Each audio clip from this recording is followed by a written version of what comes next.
தமிழில் இருந்து தமதுவா தொண்டற்றால் அம்மா அறிவை முயக்கு என்கின்ற 1107 குறளுக்கு தாம் கட்டிய இல்லத்தில் தம்முடைய உழைப்பினால் தாமும் உண்டு பிறர்க்கும் உதவி செய்து வாழ்வது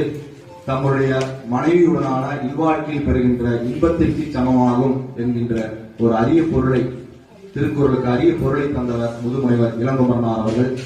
அவர்கள் வழியில் நாம் இந்த புதுமுனைப்பு விழாவை திருக்குறள் நெறியில் தமிழ் வழியில் நிகழ்த்துகின்றோம்.